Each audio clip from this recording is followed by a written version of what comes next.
Tá gravando. Ok, então a gente estava vendo equações diferenciais ordinárias. Vocês lembram o que é uma equação diferencial ordinária?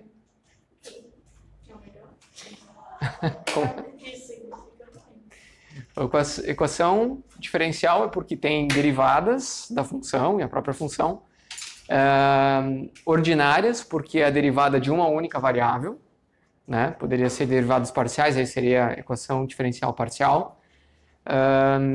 De ordem 2, porque só tem derivada de segunda ordem, a gente não vai ver com derivadas de ordens superiores.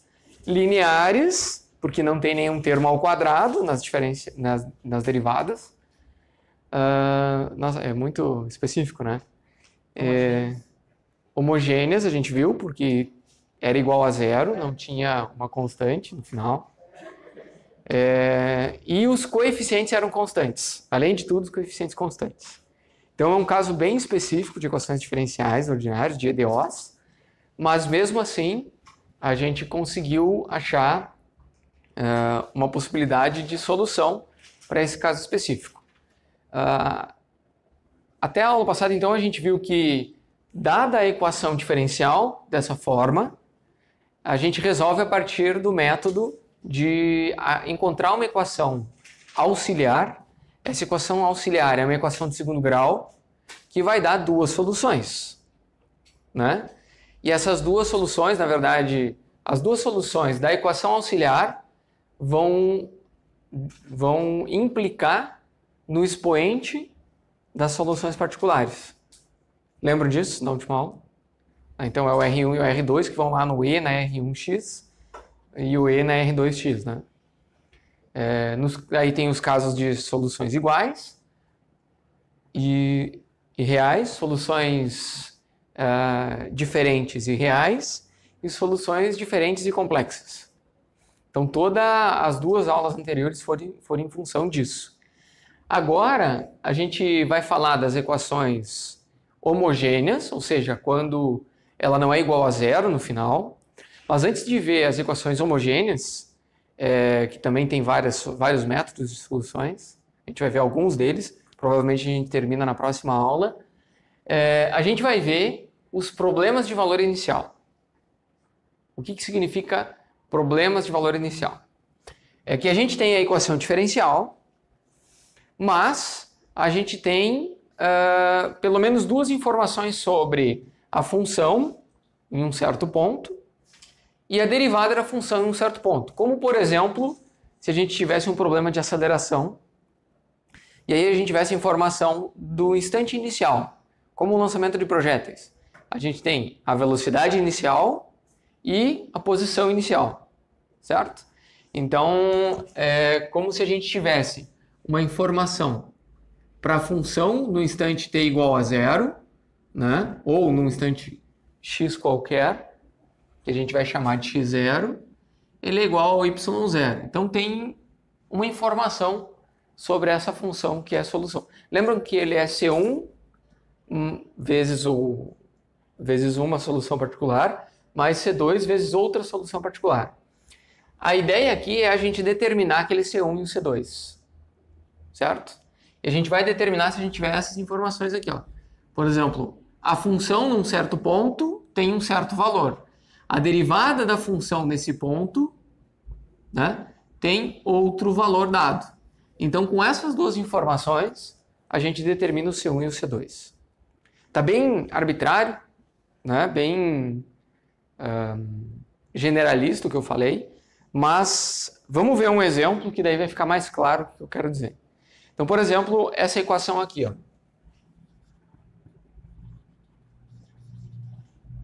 A gente tem uma equação diferencial, que a gente tem a derivada segunda do y, mais a derivada primeira, menos 6y igual a zero. Para a gente resolver isso, a gente vai usar a equação característica, tudo, mas o problema também nos diz que o y, quando o x é igual a zero, ele assume o valor de 1. Certo? Então a função passa pelo ponto 0 e 1, se a gente fosse pensar num gráfico. E a derivada da função nesse ponto é igual a zero. É como se ali fosse um máximo ou um mínimo local. Bom, a gente tem a informação da função daquele ponto, no ponto inicial, né? E da derivada dela no ponto inicial. A taxa de variação dela. Por isso que a gente fala de valor inicial, porque a gente tem um valor que nos dá uma base de como a função se comporta. Então, das infinitas possibilidades de soluções, agora a gente vai convergir para uma única. Tá? Como que a gente faz isso? Primeiro, a gente resolve a equação. E a gente vai resolver a resolução, vai passar pela equação auxiliar ou característica.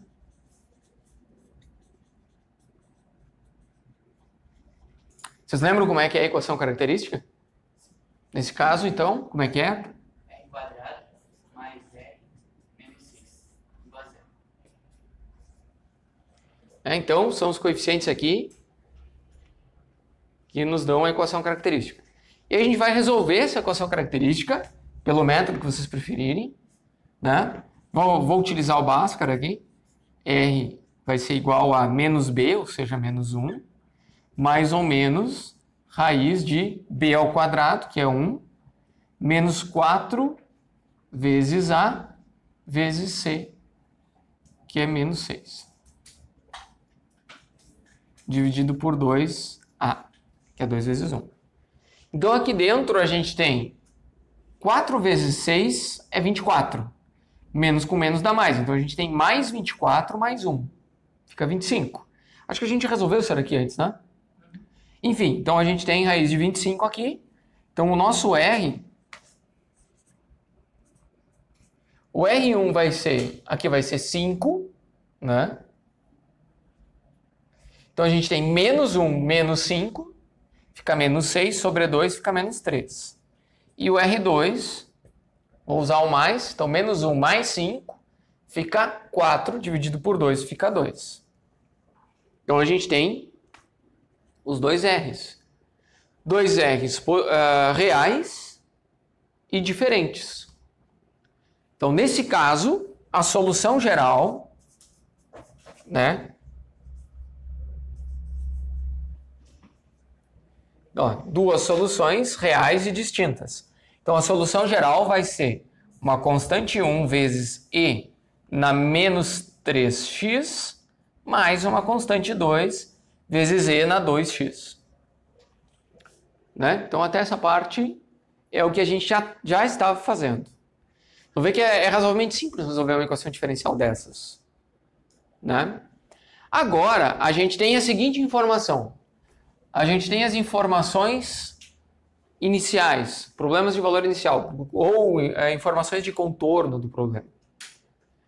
O que ela nos diz? Que quando x é igual a zero, essa função aqui, quando x é igual a zero, essa função tem que ser igual a 1.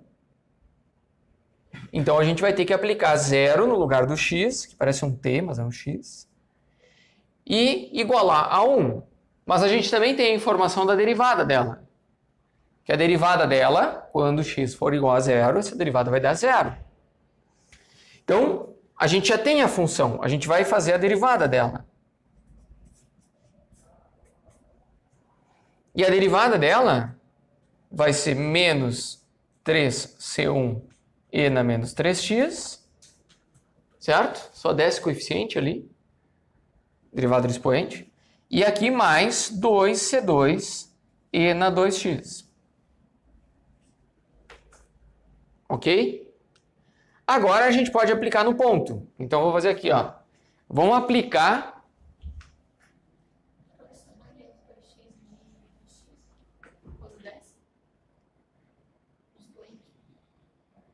Não, ele desce como ele mesmo, né? Desce só o 2.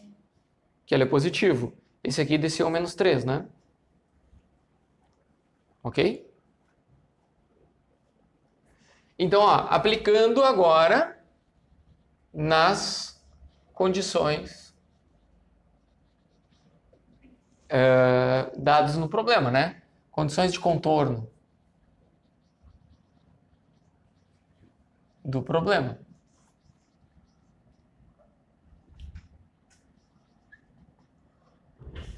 Então a gente vai pegar esse cara aqui, ó, o y em 0. Eu acho que esse canetão tá... Vamos ver se esse está melhor. Então o y em x igual a 0, não muda muito, né? Vou tentar mais um. Tenho vários. Algum deles vai dar certo. Eu espero. Tá.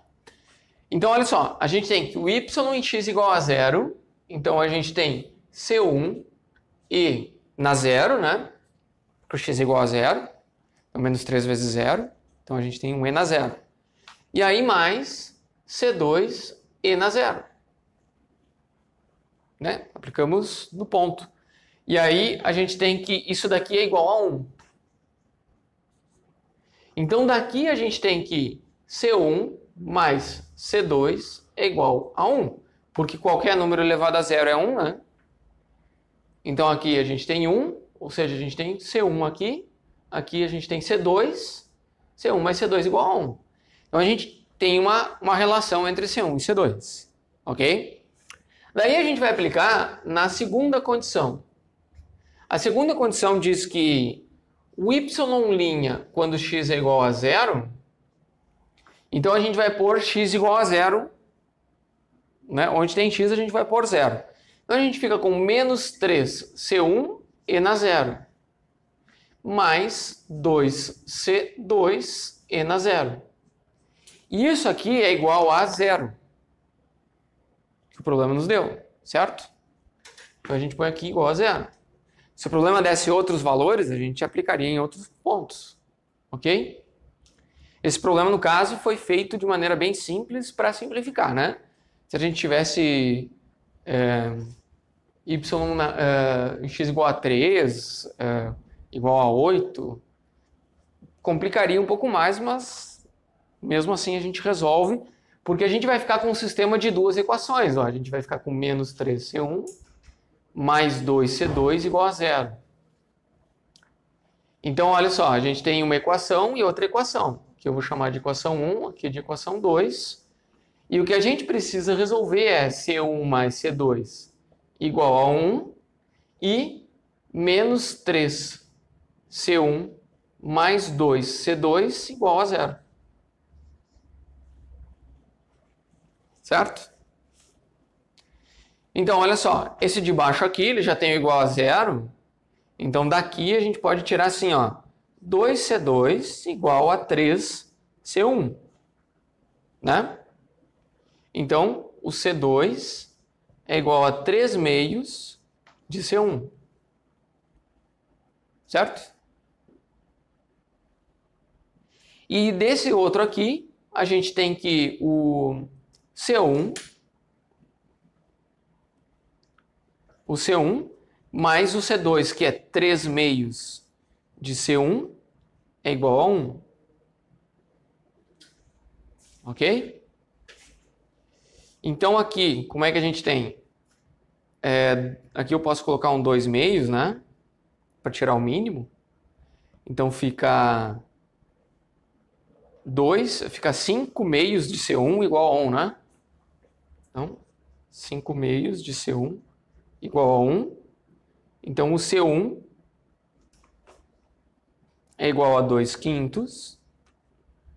E o C2 vai ser igual a 3 quintos, né? Porque a gente coloca 2 quintos aqui, e os dois cortam, fica 3 quintos. Ok? Deu para entender a ideia? Então, olha só, com aquelas duas condições iniciais do problema, a gente consegue uma solução particular. A gente consegue determinar qual é o C1 e qual é o C2 dessa solução geral aqui, né? Dessa solução geral aqui, que passa por esse ponto aqui, ó.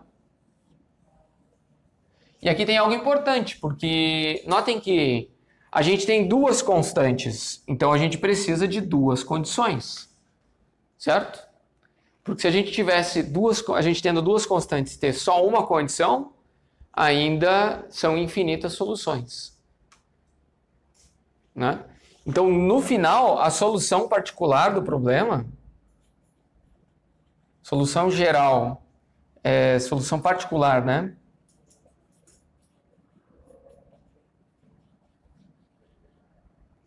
Ela é o y de x igual a C1, que é 2/5, de e na menos 3x, né? De e na menos 3x, mais o C2, que é 3/5 de e na 2x. Vocês veem que agora é uma única função. É só essa função aqui. Essa daqui são infinitas, né? Aqui é uma família de soluções, a solução geral do problema. Aqui é uma solução particular, que é a solução geral que passa por esse ponto aqui. Que tem essas condições, respeita essas condições de contorno aqui. Essa e essa. Ok?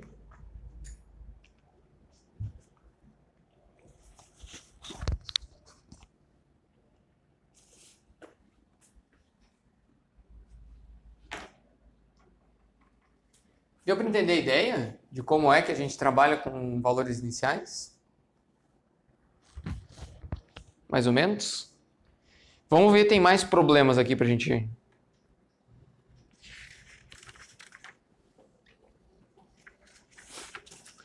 É bom que nos valores iniciais, quando a gente vê problemas assim, a gente já vai treinando a resolução da própria equação, né?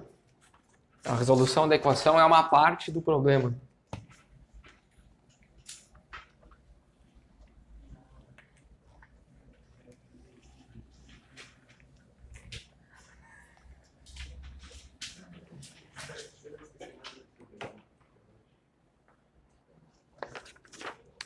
Então vamos ver um outro exemplo.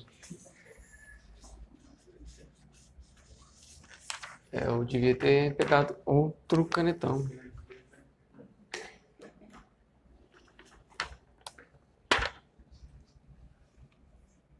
Eita, um pior que o outro.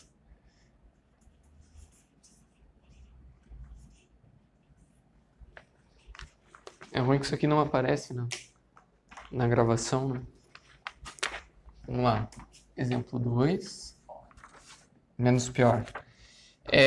A gente pegar a função y2' mais y igual a 0 e pegar as condições y de 0 igual a 2 e y' de 0 igual a 3. São condições iniciais, né? Iniciais porque a gente está falando do x igual a 0. Se ao invés de x a gente tivesse o t, né, o tempo, por exemplo, uma função, uma posição com o tempo, seria inicial no sentido literal que a gente está acostumado, né? No início de um evento, né? Um tempo igual a 0. Mas aqui, no início, não importa se a gente está falando de x igual a 0 ou de t igual a 0, né? Então, nesse caso, nesse exemplo 2, a ideia é a mesma. A gente vai primeiro achar a equação característica, né?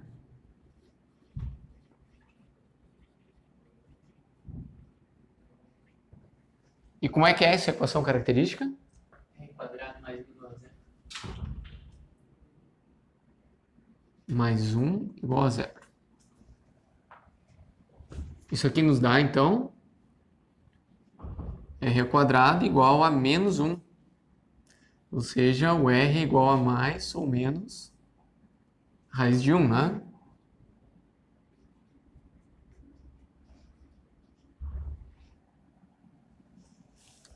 Certo? E o que é o raiz de 1? Aliás, de menos 1, né?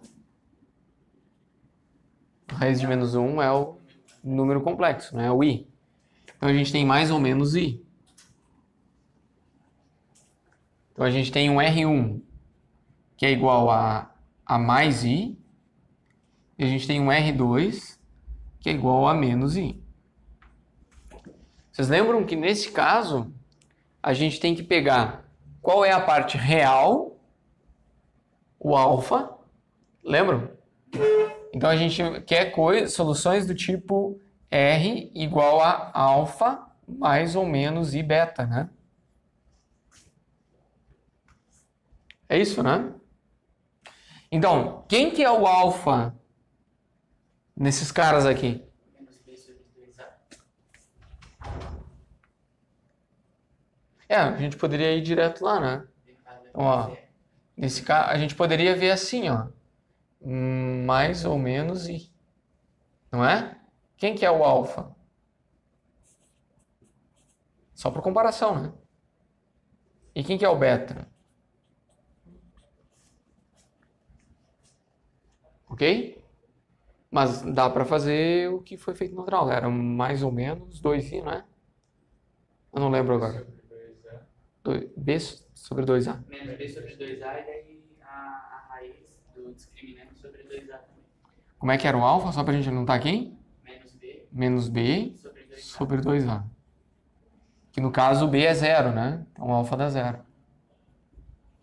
E o beta? Vai ser a raiz de delta. B ao quadrado menos 4AC. O professor tinha colocado o 4AC na frente, na verdade, só para... Não, mas é o 4ac antes, né? É porque daí põe o I atrás. Sim, porque nesse caso aqui a gente já está considerando que o I saiu, né? Então é exatamente isso aqui, dessa forma. Raiz de Mas não vai mudar, né? 4ac. Não, porque daí o beta seria complexo também. Não, vai continuar sendo menos B, não vai mudar o resultado. Se botasse o menos B na frente, o menos B... É porque assim, ó, a gente já está considerando que o b ao quadrado menos 4ac é negativo, né? Então, o beta ele é justamente o caso em que inverte, né? Sobre 2A. Sobre 2a, claro. Que no caso aqui vai dar... Aqui é 1, aqui é 1, aqui é 0, né? Então fica a raiz de 4, que é 2 sobre 2, vezes 1, aqui fica 1. Então, tanto faz. A gente pode olhar aqui para essa solução, comparar com essa forma, né? Comparar aqui.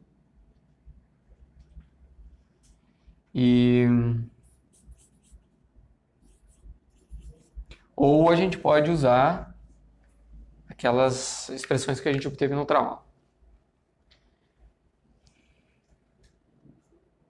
Bom, beleza. Agora a gente tem o alfa e tem o beta. Então, a solução geral nesse caso, vocês lembram que ele era o E na alfa x vezes um C1 cosseno de beta x mais um C2 seno de beta x. Na verdade, eu deixei o I explícito aqui, né? Mas eu vou trabalhar sem o I explícito, incorporando o I no C2, para a gente ver se a gente encontra quem é o C2 para a solução particular aqui, sem o I.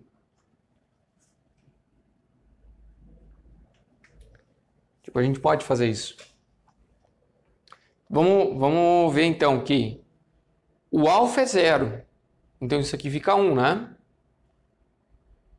E aí o beta é 1, então a gente fica com C1 cosseno de x mais C2 seno de x. Essa aqui é a solução geral.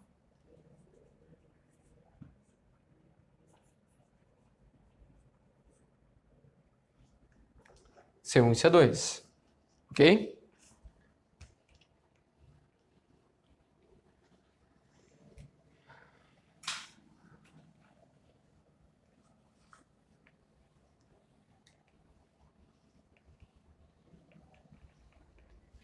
E aí, o que a gente vai fazer agora é analisar as condições iniciais do problema, que é quando x igual a 0. Quando x igual a 0, então, para fazer isso aqui, a gente vai precisar da derivada, né? Então, a gente já pode escrever aqui, ó, o y' de t, aliás, é de x, né? Por que eu insisto de t aqui? Porque essa é uma solução que aparece bastante em sistemas massa-mola. A gente vai ver na próxima aula. A resolução de problemas físicos, né? Aí ele varia com o tempo, não é em x, é em t. Enfim. Como é que é a derivada disso aqui, ó? Derivada do cosseno, a gente fica com menos C1 seno de x. Certo? Mais C2 cosseno de x. Então a gente tem a função e a derivada dela. A gente precisa das duas para poder aplicar na condição inicial. Então, aplicando nas condições de contorno, que eu vou chamar só de CC aqui, ó, nas condições de contorno. Aplicando nas condições de contorno, o que a gente vai ter é, na primeira, o y em zero. Então, a gente vai pôr cosseno de zero e seno de zero. Então, C1 cosseno de zero mais C2 seno de zero. Ok? Então, aplicamos no ponto. Aí a gente sabe que o cosseno de zero é... E o seno de zero é zero. Ok? Então, a gente tem basicamente só o C1. Certo? E aqui está dizendo que é igual a 2. Então, a gente já tem direto que o C1 é igual a 2. Ó. Ok? Condição de contorno está nos dizendo que o C1 é igual a 2. Porque isso daqui é igual a 1. E isso aqui é igual a 0. Então, só sobra o C1. E o problema está dizendo que tudo isso aqui é igual a 2. Certo? Então, a gente achou uma das constantes. Aí depois a gente tem a outra situação, que é a derivada em zero. E a derivada é menos C1 seno de zero mais C2 cosseno de zero. E aqui a gente inverte, né? Porque isso daqui é zero, isso daqui é 1. Então a gente fica só com o C2. E aqui está dizendo que essa derivada é 3. Então, pô, a derivada é o C2. Isso aqui é igual a 3. Então, o C2 é igual a 3. Então, se a gente achou o C1 e o C2 que satisfazem as condições iniciais do problema, a gente achou o que a gente chama de solução particular.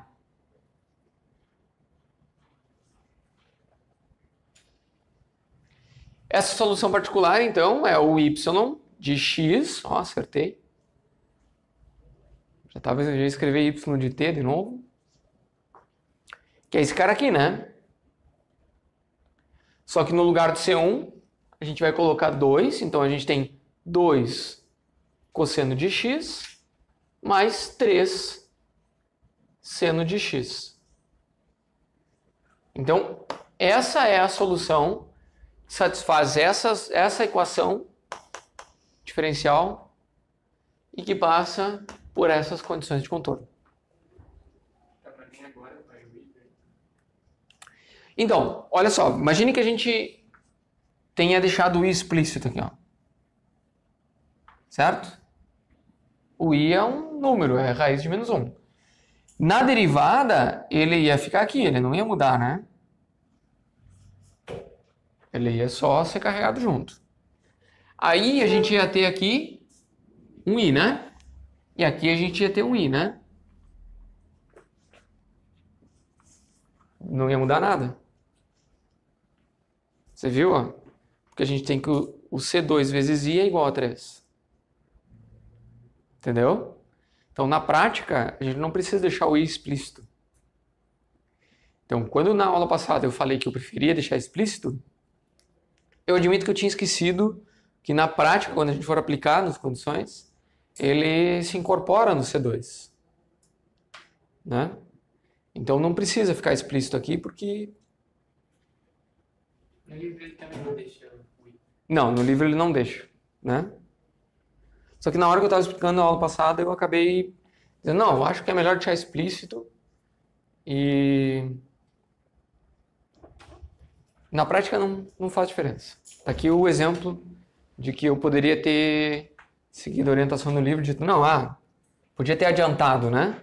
Mas, de certa forma, é bom que no exemplo isso fique claro, porque senão, às vezes, a gente passa batido, né? Você diz, aí a gente incorpora aqui e não faz diferença, né? Então, dessa vez, vocês vêm aqui com um exemplo e mostram que, de fato, não faz diferença. Deu para entender que não faz diferença? Ou não? Senão, a gente pode, sei lá. Tem mais exemplos, né?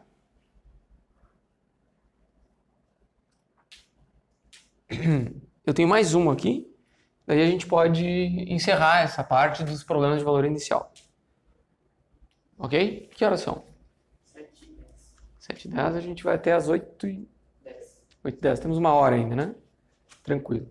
Até eu vou perguntar para vocês. Eu acho que de repente é melhor a gente terminar essa parte de valor inicial. Eu paro a aula, né? E aí começo a gravar a segunda parte. Daí fica separado os vídeos. Eu acho que é melhor, né? Para se organizar. Já que dá para fazer, não custa. Né? É interessante que agora, quando eu vou editar, é rápido, né? E a edição fica bem melhor do que no início, que eu ficava um tempão ali tentando e ficava uma droga. Ficava muito ruim. Agora já tá ficando melhor, mas é porque eu já sei que ajuste tem que fazer em cada lugar. Então, fica melhor. Não. É melhor frequência do que melhor frequência do que resultado, né? Porque a frequência te dá resultado depois. É prática, né? Serve para os exercícios da lista. Tá, mais um exemplo para a gente encerrar essa aula sobre problemas de valor inicial. O y2, derivada segunda do y, aqui é o exemplo 3. A derivada segunda de y mais 2 vezes a derivada primeira, mais o próprio y igual a 0. E aí a gente tem as duas condições aqui, ó. O y de 0 é igual a 1 e o y de 1 é igual a 3. Vocês estão vendo que dessa vez ele não nos deu uma condição para a derivada, né? E ela não é uma condição necessariamente inicial. Mas são duas condições. E a gente tem duas constantes. Então, já dá para imaginar que vai ser suficiente para a gente achar o C1 e o C2. Porque são duas condições e duas constantes. Né? Então, esse é o pré-requisito mínimo para a gente ter uma solução particular. É que a gente tenha tantas condições quanto o número de constantes do problema. E o número de constantes do problema tem a ver com a ordem da equação. Tá? A gente só vai tratar problemas de ordem 2. Mas problemas de ordem 3 vão ter que ter no mínimo 3 soluções linearmente independentes. A gente vai ter um C1, um C2 e um C3. Em consequência, a gente teria que ter 3 condições. Beleza? Bom, vamos seguir esse problema aqui. Esse caso aqui, então, o procedimento é sempre o mesmo. Equação característica. Aí a equação característica é R quadrado. R ao quadrado mais 2Rs igual a 0. Ok. E a solução desse cara aqui? A gente pode fazer assim, né? Menos b, mais ou menos, raiz de b ao quadrado, que é 4, menos 4 vezes a vezes c. Dividido por 2 vezes a. Olhando para esse cara aqui, a gente já percebe que a gente está no segundo caso da aula passada, né? Porque a gente tem que essa raiz aqui é 0. Se a raiz é 0, Então, a gente tem duas soluções iguais. A gente tem o R, né? Então, isso daqui é 0. Então, a gente tem menos 2 sobre 2, que é menos 1. Né? Na verdade, a gente só tem um R, né? Só tem um R. Isso significa que as duas soluções do problema são... As duas soluções dessa equação de segundo grau aqui, esse polinômio de ordem 2, elas são iguais. São duas soluções iguais. Então, a gente teria o R1 igual a menos 1 e o R2 igual a menos 2. Nesse caso, a gente vai usar, né, duas soluções, dois R's, né? Reais e iguais. E aí, na aula passada, a gente viu que, nesse caso, a gente lança a mão de um truque para achar duas soluções linearmente dependentes. A solução geral, ela fica C1 e na Rx. Isso não muda, né? A primeira parte não muda. Mas aí a gente não tem como fazer o C2 e na R2x, porque não tem o R2. Daí a gente coloca um x e na Rx. A gente enfia um x aqui no meio. Isso foi um chute na outra aula que a gente construiu essa solução geral aqui. Aqui é C2, né? Porque daí a gente tem duas soluções. A gente mostrou que esses dois caras são soluções do problema, mas eles precisavam ser linearmente independentes. Então a gente tem um e outro, e os dois são linearmente independentes. E a gente faz uma combinação linear dos dois, colocando um C1 vezes uma função, mais um C2 vezes a função. E está aqui a solução geral. Se a gente não tivesse as condições de contorno aqui, o problema terminaria aqui. Mas o nosso problema, esse exemplo, ele nos dá as condições de contorno. Como ele não pede, não dá condição para derivada, a gente não precisa derivar. Simplifica um pouco as coisas, né? Ele nos dá aqui o y, então, ó, vamos aqui, ó, nas condições de contorno, né, aplicando as condições de contorno, a gente vai ter que o y de 0, o y de 0 é quem? É quando x é igual a 0. Então a gente fica com C1 e na 0 mais C2, 0 e na 0.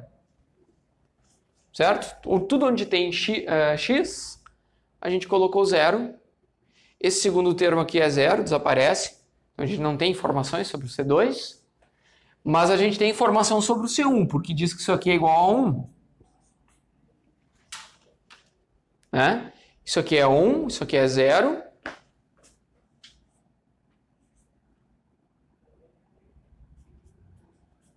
Então, basicamente, a gente tem que o C1 é igual a 1.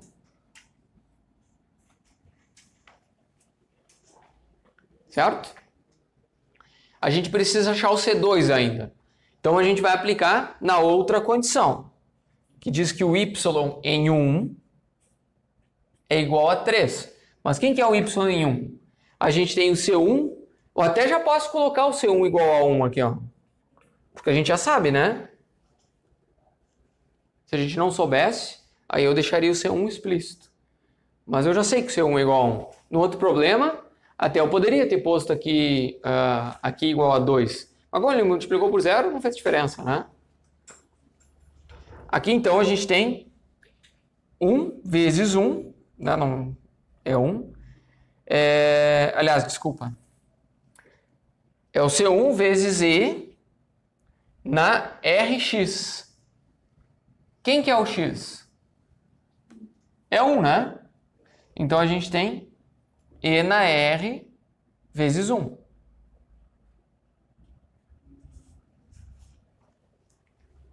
Não, peraí. R menos 1, né? Eu devia ter posto menos 1 aqui ainda, né? Enfim, aqui, com o R aqui é o geral arbitrário, né? Mas agora a gente já tem o R, então é menos 1. Na verdade, não precisa nem pôr menos 1, é só menos x aqui. E aqui menos x. Tá, desculpem a confusão. Aí agora aqui a gente já sabe que é menos 1 aqui. Deu para acompanhar a correção aqui, né? Que eu me atrapalhei, peço desculpa. Então, no lugar do x, a gente põe 1. E aqui a gente vai pôr C2 vezes 1 e na menos 1. Certo?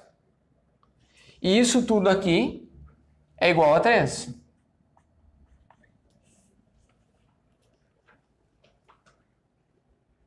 Certo? Tá, e agora? O que a gente faz com isso aqui, ó? A gente vai ter que achar o C2, né?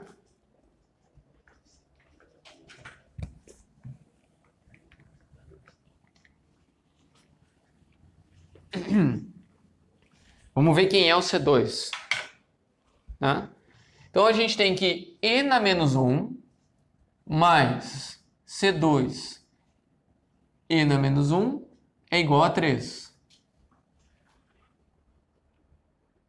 Então a gente precisa do C2, né? Então olha, o C2 é dividido por E, né? Porque e na menos 1 é a mesma coisa que 1 sobre E. Dividido por E. Esse cara aqui, ó. Ele é igual a 3 mais 1 dividido por E. Vocês concordam? Ó? E na menos 1, menos, né? Desculpa. E na menos 1 igual a 1 sobre E. Ok? Então eu vou passar esse multiplicando, eu vou ficar com o C2 igual a 3E menos 1. Ok? A gente poderia colocar na calculadora, substituir o valor de E, multiplicar por 3, diminuir 1. Dá para fazer. Né? Vai ficar um número irracional, né? Ele é real, mas é irracional, não tem um fim. Vai ser só uma aproximação. Mas enfim, a gente tem o C1 e o C2. Aqui está exato. Esse é o C2 e esse é o C1. Então a gente vai vir para esse cara aqui, ó, que é a solução geral, e a gente vai achar a solução particular.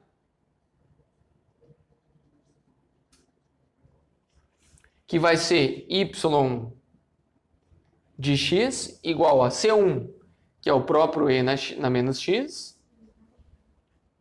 Certo? Ali, professora, até agora a gente estava, quando dava os contornos, era sempre y de y ponto alguma coisa, depois era a derivada de y. Derivada, sim. Ali a derivada também? Não. Então não precisa ser tipo da derivada. Isso. Eu mencionei antes agora sobre a gente precisa de duas condições. Não necessariamente precisa ter uma condição para a derivada. Esse problema nos deu duas condições para a função. Né? É mais comum a gente encontrar problemas que eles nos dão condições para a função e para a derivada. Mas esse exemplo é justamente para mostrar que não precisa ser. Certo? Daí a gente não precisa derivar, né? Senão a gente precisaria fazer a derivada disso aqui. Ok? Dá para continuar? Beleza, então a gente tem, no lugar do C1 a gente vai pôr 1, e no lugar do C2 eu vou colocar 3E menos 1, e aqui eu vou pôr x, E na menos x. Ok? Então essa daqui é a solução particular. Essa solução resolve essa equação e satisfaz essas duas condições aqui, que a gente chamou de condições de contorno, né? Eu chamei de CC, condições de contorno do problema. Ok? Então, basicamente é isso.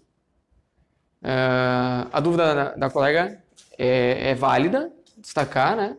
Que geralmente a gente vai ter uma condição para a função e outra para a derivada dela, mas não necessariamente precisa ser isso. Pode ser duas condições para a derivada, por exemplo. Né? Que a gente deve encontrar o C1 e o C2. Mas o mínimo que a gente precisa é de duas condições. certo? Então, vocês sempre vão ter problemas de valor inicial, problemas de condições de contorno. Dado a equação, acha a solução geral e aplica nas condições de contorno para achar as constantes, C1 e C2. Beleza? Então, do que diz respeito a problemas de condição de contorno, ou valores iniciais, é isso aí. Ok? Então, como eu combinei, eu vou encerrar a aula agora. E aí, quem assistir às aulas descontextualizadas vai achar que eu estou com a mesma roupa e não me troquei, né? Em 2 aulas. Então fica... Mas vamos gravar já em sequência